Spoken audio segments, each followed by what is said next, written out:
हाँ, विगत कक्षा में 27 गाथाओं तक का हम लोगों ने स्वाध्याय किया था, जहां पर आचार्य महाराज ने हमें पदार्थों में या द्रव्यों में जो संख्या अर्थात प्रदेशों की संख्या है, कौन सा द्रव्य कितने प्रदेशी है, इस विषय में चर्चा की थी। और ये भी बताया था कि कोई द्रव्य जो है पंचास्तिकाय या अस्तिकाय क्यों कहलाता है, इत्यादि के विषय में हम लोगों के द्वारा जानकारी की गई।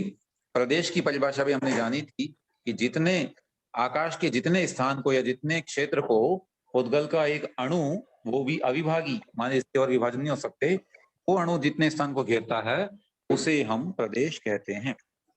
चलिए अब हम आगे बढ़ते हैं। आज पद्य संख्या 28 से हम स्वाध्याय कर रहे हैं। जैसा कि क्रम है हमारा, सर्वप्रथम में 2 बार उच्चारण कर रहा हूं, आप लोग ध्यान से सुनेंगे और हो सके तो मेरे साथ ही इसके एक एक शब्द का उच्चारण करने का प्रयास करेंगे, फिर आपसे करवाऊंगा। आसव बंधन संवर निज्जर मोखा सपूर्ण पावाजे, जीवा जीव विशेषा तेवि समासेण पभणामो। पुनः आसव बंधन संवर निज्जर मोखा सपूर्ण पावाजे, जीवा जीव विशेषा तेवि समासेण पभणामो। उच्चारण के लिए निवेदन आ गए हैं पर्याप्त, और अवसर हम, यद्यपि ये सभी वही हैं जो पहले उच्चारण कर चुके हैं, नए लोग नहीं है, कोई बात नहीं, जो इच्छुक हैं वे ही करें। और उच्चारण कर रहे हैं मीना जैन जी, आप अनम्यूट करके बोलें। जय जैन भैया जी। आसव बंधन संवर निज्जर मोखास पुण्य पावाजे, जीवा जीव विशेषा तेवी समासेण पभणामो। ठीक है, द्वितीय उच्चारणकर्ता के लिए निवेदन कर रहा हूं मैं, और ये इसमें बहुत से नाम नए भी आ गए अभी। गैलेक्सी A31 फोन से जो बोल रहे हैं वे अनम्यूट कर लें। जय जिनेंद्र भैया जी। हेलो, जय जिनेंद्र। जय जिनेंद्र साहब। हाँ, आसव बंधन संवर निज्जर मोखा सपुण्य पावाजे, जीवा जीव विशेषा देवी समासेन पभनामो। हाँ, पभनामो। आसव बंधन संवर निज्जर मोखा सपुण्य पावा जे, जीव अजीव विशेषा तेवी समासेण पभणामो। अब देखिए, हम लोगों के द्वारा पूर्व में भी अनेक अनेक ग्रंथों का स्वाध्याय किया है, तो उससे ये सभी तत्वों या पदार्थों के नाम हम जानते ही हैं। तो इस तरह से भी पूर्व में अधिक विषयों का थोड़ा बहुत अभ्यास होने से भी इन ग्रंथों का अध्ययन सुलभ हो जाता है। तो बहुत ही प्रॉब्लम करने लग गई उस एक समय, मिनट, तो पी लूंगी। एक मिनट, आवाज आ रही है। हाँ, चलिए, तो यहाँ पर आसव बंधन संवर इत्यादि को देखने से ही पता पड़ रहा है कि हम तत्वों का या कि पदार्थों का नाम यहाँ पर बताया जा रहा है। आसव माने आश्रव, बंधन माने बंधन अर्थात बंध, संवर निज्जर, निज्जर माने निर्जरा, मोक्षा माने मोक्ष, सपुण्य पावा, स माने सहित, किससे सहित, पुण्य और पाप यानी पुण्य और पाप से सहित, जे यानी जो, जीव अजीव विशेषा, जीव और अजीव के विशेष हैं। विशेष क्यों हैं? क्योंकि इन्हीं के संयोग या वियोग से तो ये उत्पन्न होते हैं, इसलिए ये जीव और अजीव के ही विशेष, विशेष का मतलब है उनके ही भेद हैं। वास्तव में तो ये कोई अलग से एग्जिस्ट नहीं करते हैं, परंतु इनके ही मिलने और आपस में बिछड़ने इत्यादि की जो प्रोसेस है, बंध या उसको मोक्ष होने की, जो छूटने की जो प्रक्रिया है, उसके कारण से होने वाली अवस्थाएं हैं ये बाकी जो पदार्थ हैं। तो जीव और अजीव के विशेष हैं। तेवी यानी उनको भी, समासेण संक्षेप में, समास रूप में, पभणामो यानी कहेंगे। प्रभणामः अर्थात यहाँ पर बताएंगे। तो यहाँ से एक प्रकार से दूसरा अधिकार शुरू हो रहा है जिसका नाम पदार्थ अधिकार या कि तत्वाधिकार इन्होंने लिखा गया है। और हमने जाना भी था कि लघु द्रव्य संग्रह के उपरांत और विशेष ज्ञान कराने के लिए जो है पहले 26 गाथा प्रमाण थी, वो इसमें 27वीं में प्रदेश की परिभाषा आई है। उसके उपरांत विशेष रूप से यहाँ पर आचार्य महाराज ये कह रहे हैं हम लोगों को कि पदार्थ जो है कैसे होते हैं, या कि उस शिष्य को और अधिक जिज्ञासा उत्पन्न होने या और अधिक विषय का स्पष्टीकरण करने के लिए आगे जो ये ग्रंथ लिखा गया तो उसमें यहाँ पर पदार्थों की चर्चा कर रहे हैं। तो अर्थ हो गया कि जीव और अजीव के विशेष भेद अर्थात जो पुण्य और पाप से सहित आश्रव, बंध, संवर और निजरा तथा मोक्ष हैं उनको भी यहाँ पर संक्षेप में कहेंगे, माने उनकी भी परिभाषाएं बताएंगे। और इतनी अच्छी परिभाषाएं द्रव्य और भाव की अपेक्षा जो यहाँ बताई गई है वो बहुत ही सुंदर हैं, पढ़ने में हमको बड़ा आनंद आए। भावार्थ, जीव द्रव्य तथा पुद्गल द्रव्य। पुद्गल द्रव्य का मतलब हमने समझा यहाँ कार्बन वर्गणा। पूर्व में मैं आपको बता के आया हूं कि अनेक प्रकार की वर्गणाएं होती है पुद्गल की, 23 उसमें लिखी थी हमने। तो 23 में से एक वर्गणा होती है कार्बन वर्गणा, जो कर्म बनने की योग्यता रखती है। ऐसी शक्ति उसमें आ जाती है पुद्गल में कि वो कर्म बन करके और आत्मा के साथ उसको फल देने की शक्ति प्राप्त कर लेगा। तो जीव द्रव्य तथा पुद्गल द्रव्य के मिश्रण से, संश्लेष बंध से तथा उसके वियोग से जो विभिन्न अवस्थाएं होती हैं उनका वर्णन यहाँ किया गया है। जीव तथा अजीव की मुख्यतः 7 अवस्थाएं होती है जिसे सप्त तत्व कहते हैं। हम सभी इनके विषय में जानते हैं संक्षेप में। और तत्व क्या है सो कह रहे हैं वस्तु के भाव को या स्वभाव को तत्व कहते हैं। जैसे स्वर्ण का स्वर्णत्व माने सोनापन, अग्नि का अग्निपना, जीव का जीवपना है ना जीवत्व, ऐसे ही तस्य भावः तत्वम यानी जो उसका अपना स्वभाव है वही तत्व है, वही उसका स्वरूप है। सप्त तत्वों में पुण्य और पाप मिलाने पर 9 पदार्थ हो जाते हैं। और कहा ये आश्रव आदि जीव एवं अजीव की पर्याय हैं, माने उनको मिलने जुलने से जो विशेष अवस्था उत्पन्न होती है वो है। आश्रव आदि जीव रूप भी हैं और अजीव रूप भी हैं।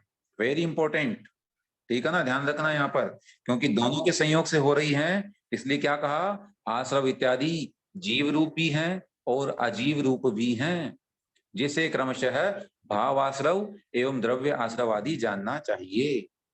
माने यहाँ जो तत्व कहे गए हैं या पदार्थ कह रहे हैं वो प्रत्येक के साथ में द्रव्य और भाव की अपेक्षा बात की जाएगी, है ना। भाव मतलब आत्मा के परिणाम, तो ऐसे परिणाम जो आश्रव बनते हैं या बंध बनते हैं, जो संवर बनते हैं, उसमें जो कारण बनते हैं वो भाव कहलाते हैं, है ना।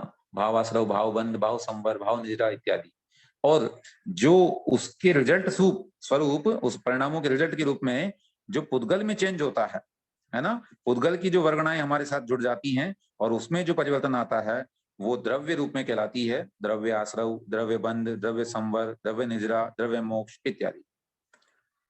अस्तु, तो गाथा क्रमांक 28 में हमने जाना कि आचार्य महाराज यहाँ संकल्प ले रहे हैं। इस ग्रंथ में हम 9 पदार्थों के विषय में संक्षेप में, है ना, जानेंगे। द्रव्य और भाव के माध्यम से उनकी परिभाषाएं सीखेंगे कि आश्रव क्या होता है, बंध क्या होता है, निर्जरा तत्व, है ना, निर्जरा, मोक्ष, संवर इत्यादि क्या होते हैं। इस विषय में आचार्य हमको बताएंगे। अस्तु, उम्मीद है कि इसमें बहुत अधिक जिज्ञासाएं नहीं होंगी, सामान्य विषय है, इसलिए अभी आगे बढ़ते हैं। गाथा क्रमांक 29। आसवदिजेण कम्मं परिणामेण पणो सवेणेयो भावासवो जिणुत्तो कम्मा सवणं परो होदी। पुनः उच्चारण। आसवदिजेण कम्मं परिणामेण पणो सवेणेयो भावासवो जिणुत्तो कम्मा सवणं परो होदी। सर्वप्रथम उच्चारण कर रही हैं अर्चना जी।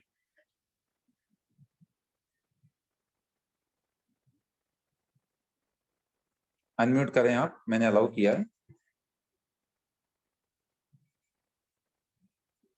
ओम।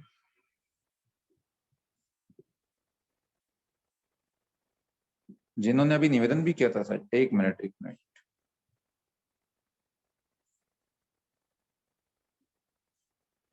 हाँ प्लीज आप अनम्यूट करें अर्चना जी, अपने सबसे ऊपर जिसका नाम आ रहा है, या इसमें अलाउ नहीं हो पा रहा। चलिए दूसरा नाम ले रहा हूं अभी मैं।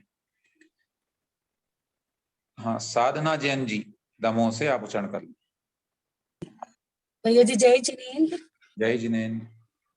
असौ द्विजेण कम्मं परिणामेणप्पणो सविन्नेयो भावासौ जडितो कम्मा सवणं परोधि।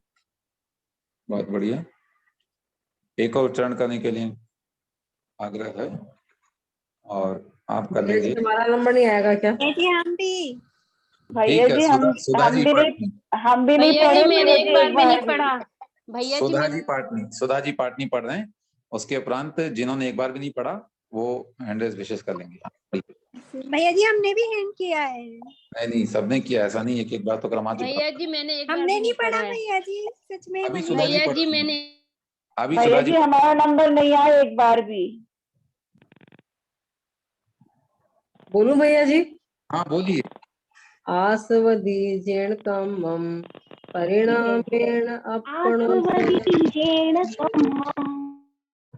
एक मिनट, थोड़ा एक साथ नहीं बोलें, जिनसे कहा गया। सुधा जी पाटनी आप ही अनम्यूट करके दोबारा बोलिए।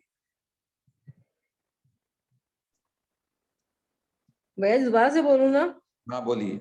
आस्वदीजेण कम्मं परिणामेण अपनो सविण्यो भावासवो जिणोतो कम्मा सवणं परो होदि। दूसरे चरण में परिणामेण अपणो ऐसे संधि विच्छेद करके नहीं पढ़ना है। यद्यपि वहां संधि विच्छेद करेंगे तो ऐसा ही आएगा, लेकिन जब एक साथ पढ़ेंगे तो परिणामेण अपणो सविण्यो। परिणामेण परिणामेण परिणामेणेपणो, ऐसे बोलेंगे क्या? हाँ णप्पणो ही पढ़ना उसको, परिणामेण अपणो ऐसा। आस्वदीजेण कम्मं परिणामेण परिणामेणपणो सविण्यो, ऐसे। हाँ णप्पणो शब्द का प्रयोग करना है आपको, क्योंकि वहां पर अलग से अ लिखा हुआ नहीं है ना, जो लिखा है वैसा ही पढ़ा जाता है इसको। अच्छा ठीक भैया जी। भारतीय भाषाओं की विशेषता है, संस्कृत प्राकृत हिंदी जो भी है उसको जैसा लिखा जाता है वैसे ही पढ़ा जाता है, जबकि अंग्रेजी में ऐसा नहीं होता, तो हमको ये थोड़ा ध्यान रखना है। और अर्चना जी ने लिखा, एक अर्चना जैन जी, अब आप अनम्यूट करके पढ़ेंगे, मैंने अलाउ किया अभी।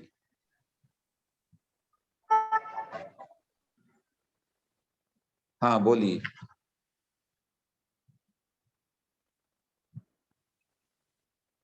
नहीं आपकी आवाज नहीं आ रही है।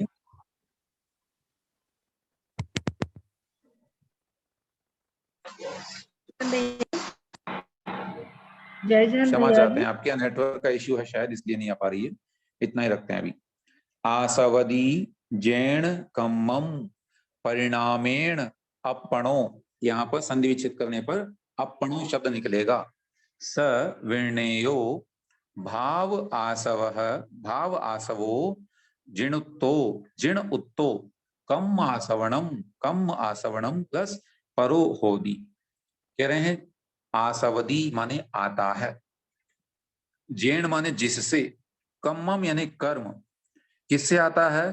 परिणामेण, परिणाम से, जिस परिणाम से कर्म आता है, किसका है वो परिणाम, किसका है वो भाव? अपणो माने आत्मा का। तो सीक्वेंस में अर्थ बनाएंगे, अपणो यानी आत्मा के, जैन परिणामेण जिस परिणाम से, कम्मम आसवदी कर्म आता है। कहाँ आता है? हमारी आत्मा में आता है। स यानी वह, विर्णयो जानना चाहिए, उसे क्या जानना चाहिए? भाव आसवो, भाव आश्रव, तो अर्थ बना कि जिस आत्मा के जिस परिणाम से, चाहे वो राग रूप, द्वेष रूप, हर्ष, विषाद रूप कैसा भी हो, जिन भावों से कर्म आते हैं उन भावों को भावाश्रव जानना चाहिए। और जिणुत्तो अर्थात जिनेन्द्र भगवान के द्वारा कहा गया है क्या, कम्मा सवर्णम परो होदी, अर्थात कर्म का आश्रव होना, कर्म के आने की जो प्रक्रिया है उसका नाम परो माने दूसरा, अर्थात द्रव्य आश्रव, होदी माने होता है। तो ऐसा किसने कहा, जिनेन्द्र भगवान के द्वारा कहा गया है।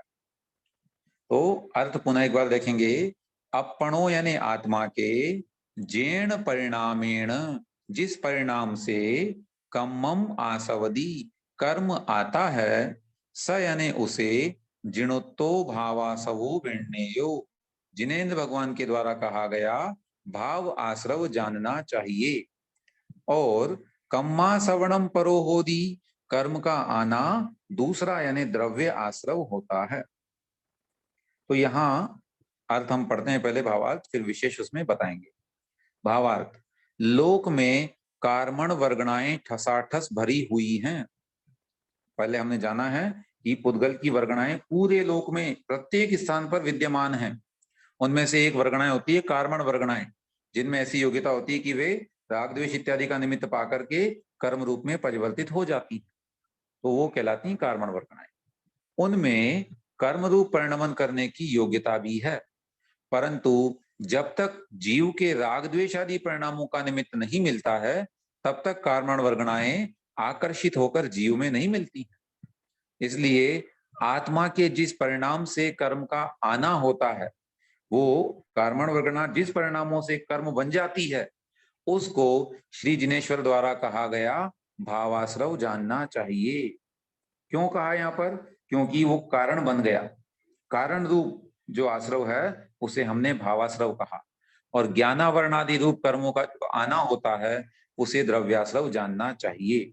माने वो आने की जो प्रक्रिया है वो आश्रव है, ठीक है ना। श्रव धातु का मतलब होता है बहना, है ना, निरंतर श्रव, आपने देखा होगा श्रवण होना है ना, माने बहना, और उसमें आंग उपसर्ग लगा देंगे तो आश्रव शब्द बनता है, माने ये आत्मा की ओर कर्मों का प्रवेश होना, इसी का नाम आश्रव कहलाता है। तो अब ये आश्रव कोई अलग से बाहर से आने वाली चीज नहीं है। हमने जाना कि जीव के परिणाम और पुद्गल की वर्गणाएं, इन दोनों में प्रक्रिया हो रही है।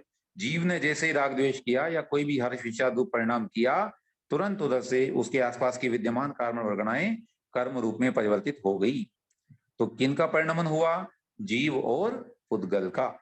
इन दोनों के परिणमन से ही ये तीसरी एक अवस्था उत्पन्न हो गई जिसको हमने कह दिया आश्रव, या इसको हम दूसरे शब्दों में कहें तो अजीव का जीव में प्रवेश यही आश्रव है, यही आगमन, माने अजीव, जीव में अजीव का आगमन, इसी को कहते हैं आश्रव। तो बहुत ही आसान है, इसमें उलझने वाली कोई बात है ही नहीं। बस फिर वो आगमन क्यों हुआ, तो उसका उत्तर दे दिया कि आत्मा ने कोई परिणाम किए तो वो आश्रव हुआ, इसलिए उसको कह दिया कि वो भाव आश्रव। भाई पहले भाव तुमने किया इसलिए अजीव आया तुम्हारे पास, तो हमने कहा कि आत्मा के परिणाम भाव आश्रव हैं। और फिर आया कौन था, अजीव आया था, द्रव्य रूप में वो आया, इसलिए हमने कहा कि वो उसका आना द्रव्याश्रव कह दिया उसको।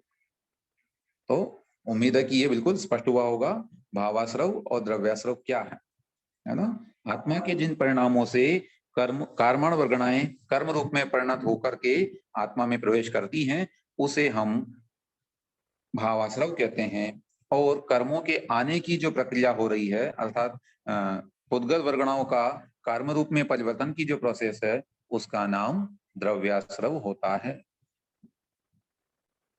ठीक, अब इसी से रिलेटेड आगे वाली गाथा है, इनको भी थोड़ा पढ़ के फिर आपके प्रश्नों का उत्तर हम या एक बार रख लेते हैं। थोड़ा सा आप में कोई जिज्ञासा हो यहाँ तो बताइएगा। भैया जी एक बार फिर से भाव आश्रव और दिव्याश्रव फिर से एक बार जी समझें। देखिए हम जानते हैं कि इस संसार में लोकाकाश के अंतर्गत जीव और अजीवों की राशि भरी पड़ी है। अनंत अनंत जीव हैं और अनंत अनंत पुद्गल होते हैं। तो उन जीवों में कोई भी एक जीव को ले लें, उस जीव के आसपास, क्योंकि पूरे लोक में वर्गणाएं भरी पड़ी हैं, पुद्गल के अंश जो होते हैं वो भरे पड़े हुए हैं, उनमें से एक पुद्गल ऐसे होते हैं जिसको हम कार्माण वर्गणा बोलते हैं। वो कार्मण वर्गणा क्या होती है? ऐसे पुद्गल के वर्गणाएं जो कर्म बनने की योग्यता रखती हों, उसे कार्मण वर्गणा कहते हैं। तो वो सर्वत्र बिखरी पड़ी हैं। अब जहां भी जीव जाएगा और वहां अपने परिणाम करेगा, वो किसी भी वस्तु इत्यादि को देख करके और परिणाम किया।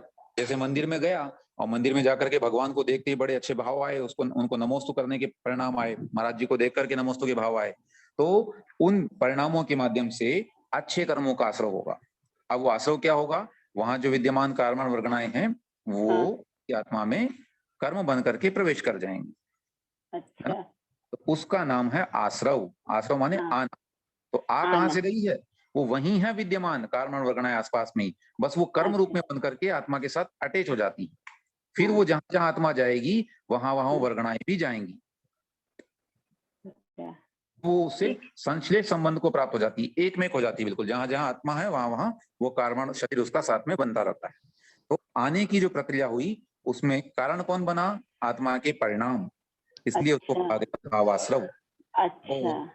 द्रव्य का मतलब होता है जो द्रव्य रूप में होता है, ऐसा वह दिखाई देने वाला, या हालांकि सूक्ष्म इसलिए हमको दिखाई तो नहीं देगा, परंतु उसका अस्तित्व तो है ही, पुद्गल के रूप में अस्तित्व है, भले सूक्ष्म है, तो उसे कहते हैं द्रव्याश्रव। जैसे भैया जी अपन अभी यहाँ ठीक है बैठे तो भैया। अपनी वर्गणाएं भी अपने आसपास होंगी अभी जो। एक बार फिर से बोली निशा जी। जैसे भैया जी अभी अपन सब पढ़ रहे हैं, अपनी वर्गणाएं सब अच्छी हैं, तो अपने आसपास ये जो वर्गणाएं अब तो अपने कहना चाहिए कि वर्गणाएं जो है अपनी जो आसपास है तो अपने में समा गई होंगी। अपन अभी अपन अच्छे काम प्रति अच्छी समय पढ़ाई कर, है ना, हर क्षण हर समय जो है एक समय प्रबद्ध उसका टर्म होता है, माने उतनी वर्गणाएं अपनी आत्मा में प्रवेश कर रही हैं। और अब इस समय चूंकि हम शुभोपयोग में अपना कार्य कर रहे हैं तो शुभ रूप में वो हो रही हैं। लेकिन इसमें भी थोड़ा सा ध्यान रखना है, प्रत्येक समय जो है शुभ अशुभ दोनों आश्रव चल रहे होते हैं, क्योंकि हमारे साथ में अनेक अनेक क्रियाएं जुड़ी हुई होती हैं। जैसे वस्त्र शुद्धि है या जो जो भी कार्य हैं उसमें हिंसा और अहिंसा दोनों साथ साथ चलती रहती हैं। शुभ अशुभ परिणाम बहुत फास्ट प्रक्रिया होती है, तो बड़ी दोनों के दोनों साथ चलते रहते हैं। ऐसा नहीं कहेंगे कि जिस समय आप कोई स्वाध्याय या देव पूजा इत्यादि कर रहे हैं केवल शुभ ही हो रहा है। परिणामों की विचित्रता बड़ी सूक्ष्म है और उससे अशुभ आश्रय भी उस समय हो तो इसमें कोई आश्चर्य की बात नहीं है। ऐसे संसार के कार्यों में भी ऐसा नहीं कि केवल अशुभ ही होता है, उस समय में भी जिस जिस निमित्त से हम शुभ कार्य का संयोजन कर रहे हैं उससे शुभ आश्रय भी हमारा होता है। जैसे कई बार भैया जी अपन पूजा पाठ करते हैं लेकिन मन कहीं और भटकता रहता है, तो उसमें भी अपने तो मन में जो संकल्प है, जो जो संकल्प हम लेकर के साथ में चल रहे हैं उससे रिलेटेड हमारा जो है अशुभ का आश्रय भी हो सकता है। भैया जी जय जिनेन्द्र।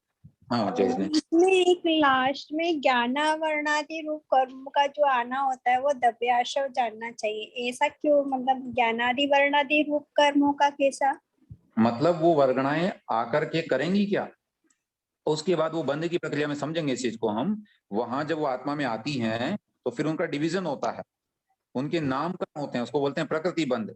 माने अब ये कौन सा काम करेगी, ये किसी के ध्यान को ढकेगी, दर्शन को ढकेगी, उसे सुख देगी या दुख देगी, उसकी आयु को बनाए रखेगी, गति कौन सी मिलेगी, ये सब उसके जो है अलग अलग कार्य हो जाते हैं। और वो उसको बोलते हैं फिर द्रव्याश्रव या ये ज्ञानावरण इत्यादि रूप जो है। तो वो कार्मण वर्गणाएं जब आती है तो उनका भी फिर डिवीजन होता है, और कितनी कौन सी किस संख्या में जाएगी तो उसको प्रदेश बंद कहते हैं। ऐसे करके ये आप आगे बढ़ेंगे इस चीज को। ठीक है, धन्यवाद।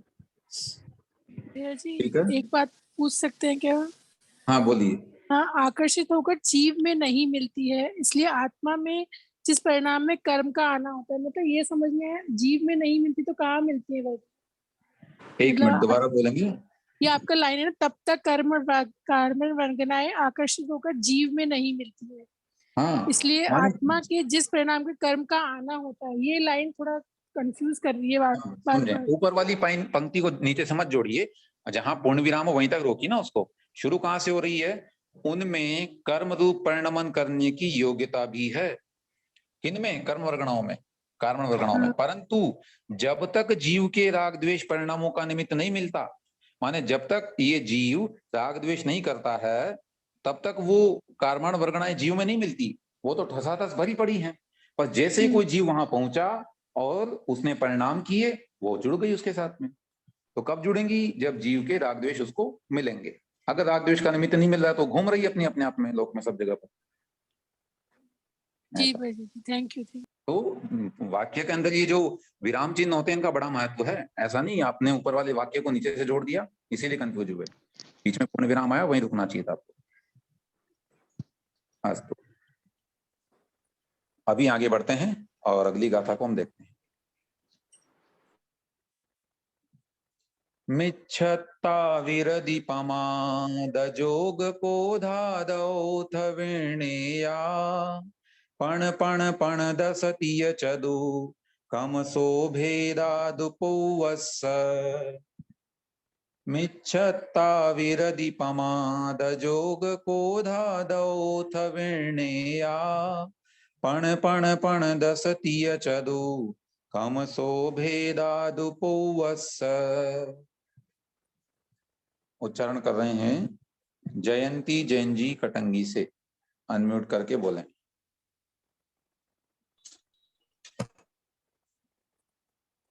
आपने वापस म्यूट कर दिया है, अनम्यूट करके बोलें,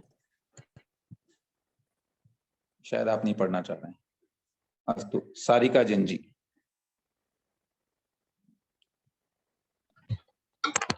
मिच्छादा विरति प्रमाद जोग को हाद्योद विनया पन पन पन दहतीय जदु कम शोभेदा तू पुष्पसा पुवसा।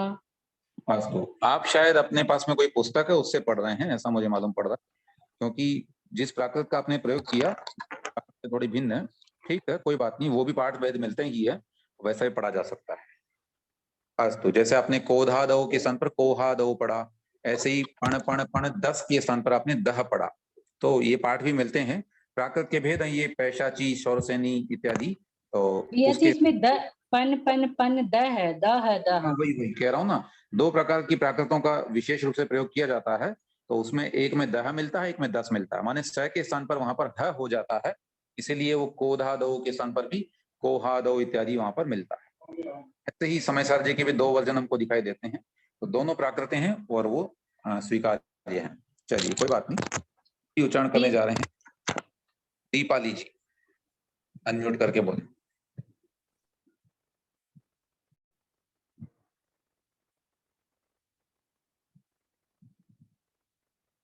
आप पढ़ना चाह रहे हैं, अनम्यूट कीजिए, नहीं तो। अस्तु, प्रियंका जैन जी बोलेंगे। अच्छा, जयंती जी बोलना चाह रहे हैं, हमने आपको अनम्यूट किया ही नहीं, बोलिए। जय जिनेन्द्र जी। जय जिनेन्द्र। जय जय। हाँ, मिच्छेता जो को हादियो दिशा पण पण पण दस्ती चदु कम शोभे दादु पुष्पवश्य। अस्तु, एक जिज्ञासा है हमारी आपसे, आप कटंगी में विराजमान है अभी? जी। हमारे गुरुजी वहां पर हैं, पूज्य प्रणम्य सागर जी महाराज साहब, ये हमको सूचना मिली। तो हम सभी ग्रुप में जितने भी लोग पढ़ रहे हैं सबका नमोस्तु पहुंचे वहां पे, है ना, आपका ये है ना। आप जब जाएंगे दर्शन करने तो हमारे शिवरात्रियों की ओर से वहां नमोस्तु कहिएगा हमारे। अस्तु, जी भैया जी, आप भी आइए, आएंगे कभी, लेकिन अभी हमारा नाम लेकर के भी महाराज जी को पूछेंगे, आशीर्वाद मतलब नमोस्तु करेंगे तो आप विशेष आशीर्वाद मिलेगा, ऐसा हमें विश्वास है। महाराज जी जानते हैं तो आप उनको नमोस्तु। जी भैया जी, से विधान है भैया जी हमारे इधर। अच्छा अच्छा, बहुत बढ़िया। चलिए अब पढ़ते हैं हम लोग। पूज्य गुरु जी, विधान है भैया जी, बहुत अच्छी बात है ना। पूज्य महाराज साहब इस समय प्राकृत के ऊपर विशेष सभी लोगों को पढ़ा रहे हैं, सबको सिखा रहे हैं, क्योंकि अनेक अनेक हमारे जैन आगम प्राकृत भाषा में लिखे हुए हैं, तो उस अभियान में भी हमको जो है सहभागिता करनी चाहिए, प्राकृत अवश्य पढ़ना चाहिए। चलिए, मिच्छत्ता विरदी पमाद जोग कोध आदौ अथ विर्णेया पण पण पण 10 तीय चदु कमसो भेदादु पौवस्स।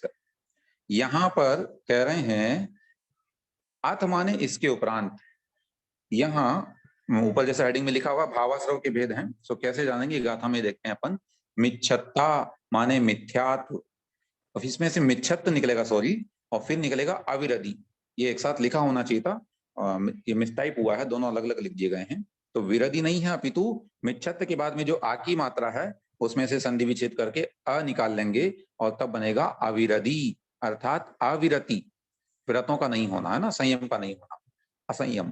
फिर है पमाद माने प्रमाद, जोग माने योग, और क्रोध आदो माने क्रोध आदि कषाय। अथ इसके उपरांत विर्णेया जाननी चाहिए। कैसे और कितनी? तो कह रहे हैं पण माने 5, फिर पण यानी 5, फिर पण 10 माने 15, फिर तीय माने 3 और चतु माने 4। कमसो यानी क्रमशः, तो क्रमशः लगा लेंगे। मिथ्यात्व के 5, अविरति 5, प्रमाद 15, योग 3 और क्रोध इत्यादि कषाएं 4। क्रोधमान माया लोभ। ये पूर्वस्स भेदादु विर्णेया, पूर्व के माने भावाश्रव के भेद जानने चाहिए। क्या मतलब? भावाश्रव हमने जाना था कि आत्मा के वो परिणाम जिनसे कर्म आते हैं, तो वो परिणाम कौन से होते हैं? आचार्य कह रहे हैं ये 57 प्रकार के परिणाम होते हैं। या संक्षेप में देखें, 5 और 5 10 और 15 20 और 3 23 और 4 27। अभी संक्षेप में यह इनका और सब डिवीजन करते हैं तो 57 और फिर और आगे मिलाते हैं, मतलब यहाँ कषाय के 25 हो जाते हैं। इस तरह से वो मिलकर के 57 प्रकार का आश्रव कहा गया है। और विशेष करते हैं तो 108 भेद भी उसके देखे जाते हैं। यहाँ संक्षेप में हम जान रहे हैं कि ये वो परिणाम हैं जिनसे वो कर्म हमारी आत्मा में आते हैं। तो इन परिणामों से अगर हम बच जाएंगे तो फिर हमें उन कर्मों का आश्रव नहीं होगा। तो ध्यान से देखेंगे वो कौन से परिणाम हैं जिससे कर्म आते हैं और हमें रुलाते हैं। भावार्थ, भावाश्रव का मूल कारण राग द्वेष आदि परिणाम रूप वैभाविक योग और उपयोग है। वैभाविक माने विभाव परिणाम, खोटे परिणाम जो आत्मा का स्वभाव नहीं है, ऐसे परिणाम। तो इस तरह से योगों का होना माने मन वचन की क्रियाएं जो हैं, मन वचन काय की क्रिया इस रूप में होना कि वो विभाव हो जाएं। और ऐसे ही उपयोग माने आत्मा का जो ज्ञान दर्शन उपयोग है, वो यदि मिथ्यात्व के मतलब खोटे ज्ञान के रूप में काम करेगा, अज्ञान के रूप में काम करेगा, तो उससे आश्रव होगा। इसके 5 भेद हैं, माने उन परिणामों के 5 भेद आचार्य ने किए हैं। मिथ्यात्व, अविरति, प्रमाद, कषाय और योग। इनमें से मिथ्यात्व क्या है? तो कह रहे हैं जीवादि पदार्थों का यथार्थ श्रद्धा नहीं होना।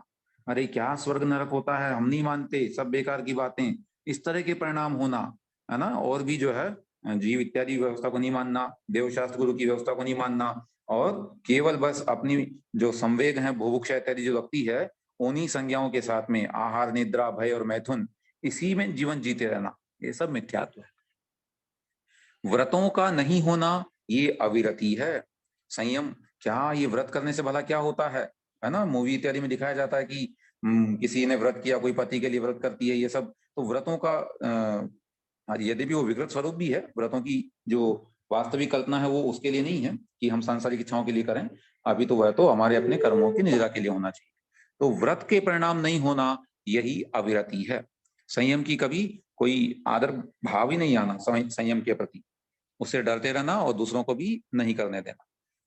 अच्छे कार्यों में अनादर का भाव होना सो प्रमाद है। इसके 15 भेद आएंगे, अभी उसे देखेंगे। और फिर कषाय किसे कहते हैं? जो आत्मा को कसता है माने दुख देता है, उसे कषाय कहते हैं। और अंत में लिखा योग, सो आत्मा के प्रदेशों में होने वाला हलन चलन, उसे हम योग कहते हैं। ये सब क्यों होता है? सो कह रहे हैं सबसे पहले 5 प्रकार के मिथ्यात्व, इसे हम जानेंगे। एकांत, विनय, विपरीत, संशय और अज्ञान, ये 5 मिथ्यात्व हैं, है ना। एकांत का मतलब ऐसा ही है, दूसरे की बात ही नहीं मानना, अनेकांत को नहीं मानना, किसी भी एक नए इत्यादि को लेकर के उस पर ही अडिग होना, अन्यथा अन्य व्यक्ति की जो सही बात है उसको भी गलत ठहराना, ये होता है एकांत मिथ्यात्व। विनय मिथ्यात्व माने ये भी सही है वो भी सही है, सारे देवता बराबर हैं, क्या फर्क पड़ रहा है, हमारा क्या बिगड़ रहा है, किसी को हम तो प्रणाम करके निकल लेंगे, ऐसे भाव आना ये वैनयिक मिथ्यात्व है। ऐसा नहीं होना चाहिए। सच्चे देव की ही पूजा की जानी चाहिए, मिथ्या देवों की नहीं। विपरीत मिथ्यात्व माने जो तत्व का जैसा स्वरूप है उससे उल्टा मानना। संशय मिथ्यात्व, पता नहीं कौन सा सही है कौन सा गलत है, ऐसा डाउट बने रहना, ये धर्म सच्चा है कि वो धर्म सच्चा है, ये सब दिमाग में आना संशय कहलाता है।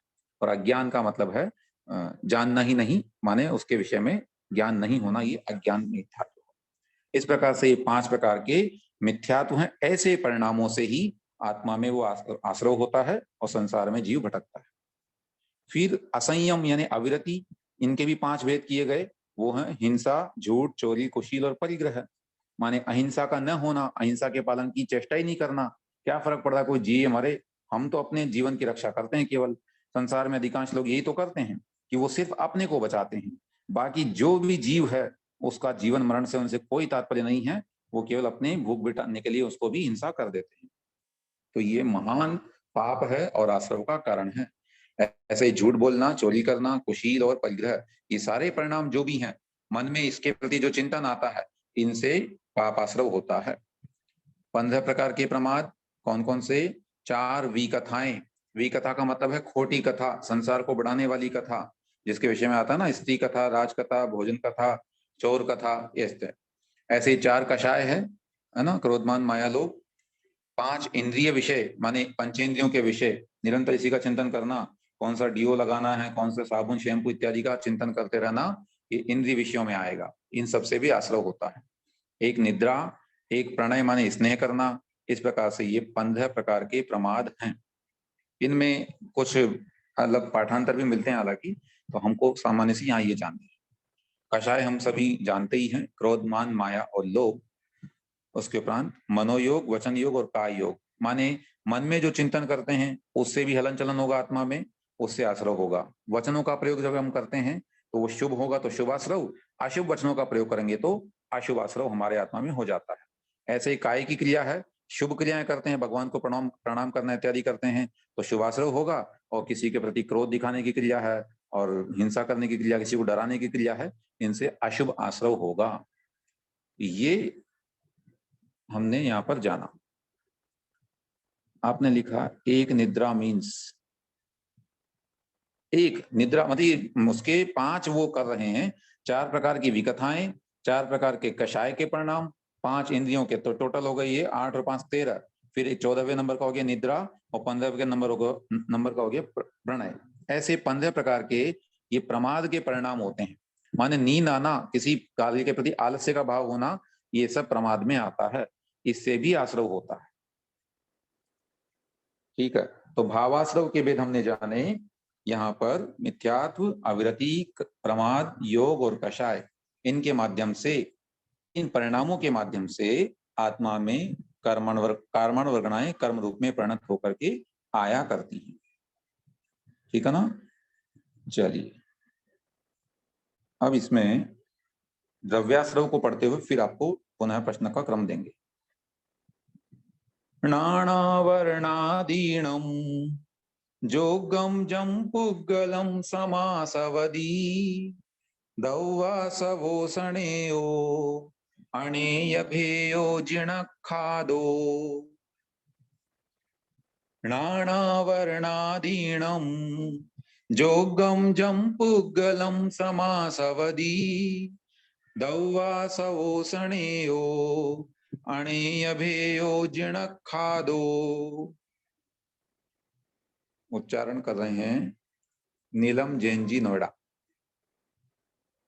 अनम्यूट करके बोलें। जजमीन भैया जी बोलिए। वर्णादीनम जोगम जम पुग्गलम समासवदी दब्बासवसणेयो अणेभ्यो जिणखादो। अस्तु, दूसरा क्रम दे रहे हैं, यहाँ पर नए नए नाम भी आए हैं। भावना भरत शाह जी, अनम्यूट करें आप और उच्चारण करें।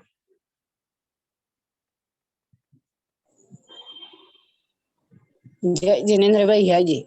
जय जिनेन्द्र। नानावर्णदीनं जोगं जपुग्गलं समसवति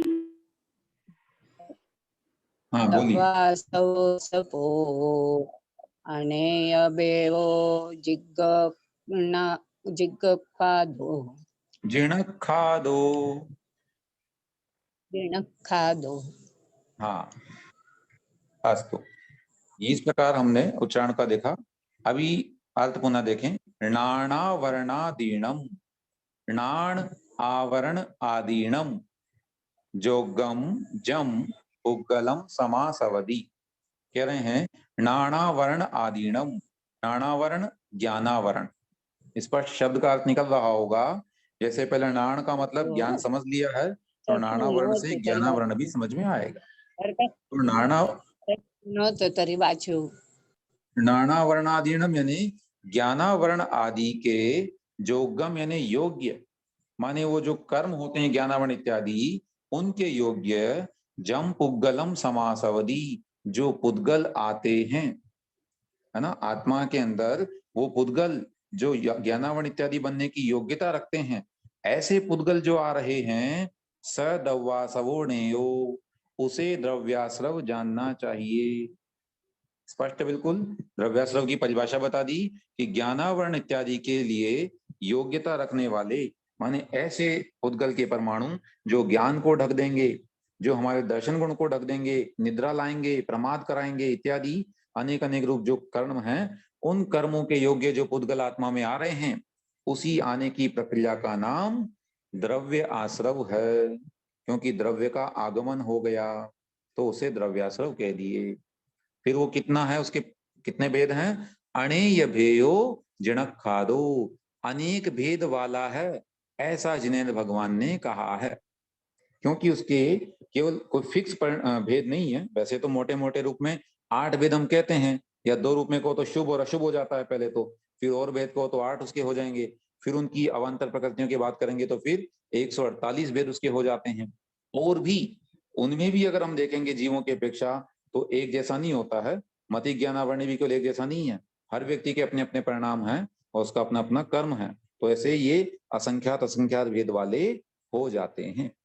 तो आचार्य ने स्पष्ट कह दिया, अणेय भेयो, अनेक भेद वाला है। कौन? द्रव्याश्रव। ठीक है।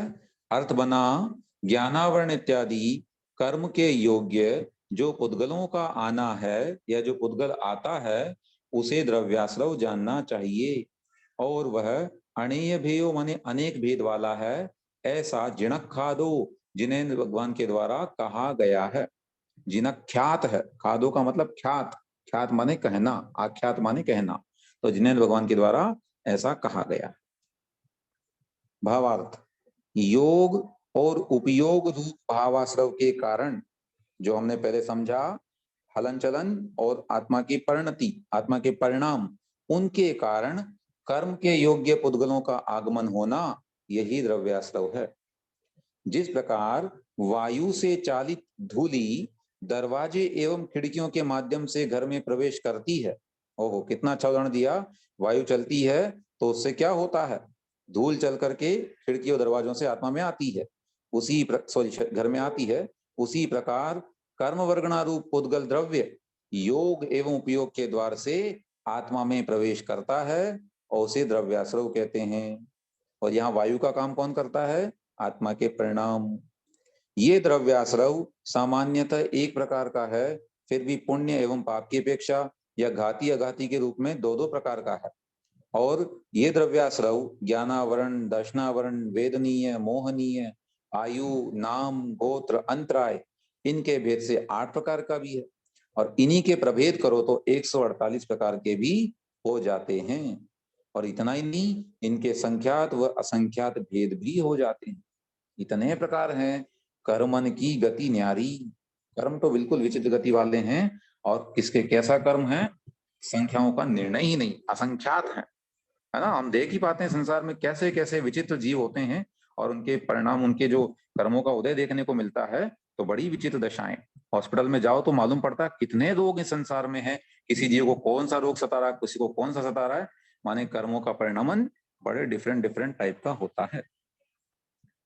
चलिए, इस प्रकार आज हमने इन 4 गाथाओं में आश्रव के विषय में चर्चा की। सर्वप्रथम तो हमने पदार्थों के नाम जाने और फिर सबसे पहले आश्रव नाम का जो तत्व है, जो कि जीव और अजीव के सम्मिश्रण का ही प्रक्रिया है ना। जीव में अजीव के प्रवेश की जो प्रक्रिया है उसको हमने जाना और फिर उसके ऊपर हम जो है चर्चा की है। अब आपकी जिज्ञासा यहाँ हम रखते हैं। 1 मिनट, कोई जिज्ञासा चैटिंग में आई, उससे बात करते हैं पहले। भी अनम्यूट कर दें। ओके, ठीक है जी। अभी मैं अलाउ कर रहा हूँ। अर्चना जी आप पूछिए अनम्यूट करके। आपको अनम्यूट बटन दबाना होगा, मैंने यहाँ से अलाउ कर दिया है। अब यदि आपको नहीं आता तो हम यहाँ से अनम्यूट नहीं कर पाएंगे, ये थोड़ा सा आपसे निवेदन है। आप पूछिए किसी से और कीजिए वहां से। जी भैया जी माइक हो का, गया। हाँ हाँ माइक का बटन ये बोल रही थी कि अगर हम भावाश्रव के भेद आए तो 5 हाँ। भेद लिखेंगे 57? नहीं, लिखना तो पूरे चाहिए, मिथ्यात्व इत्यादि। संक्षेप में आते हैं तो 5 के ही नाम लिखने हैं केवल आपको, कि भावाश्रव के नाम लिखिए तो 5 के नाम लिखना है। इसमें लिखते हैं कि उनके भेद भी लिखिए, तो फिर आपको जो है भेद सहित नाम लिखिए, ऐसा कहते हैं तो आपको उनके नाम भी विशेष बताने होते हैं, बताने पड़ेंगे। है ना? ऐसे मूल में 5 भेद ही होंगे। हाँ, मूल में तो 5 है, फिर उनके और आगे बताएंगे तो फिर सब डिवीजन उसके करते चले जाएंगे। जी भैया। चलिए, जिज्ञासा के रूप में प्रोफेसर सरोज जैन साहब,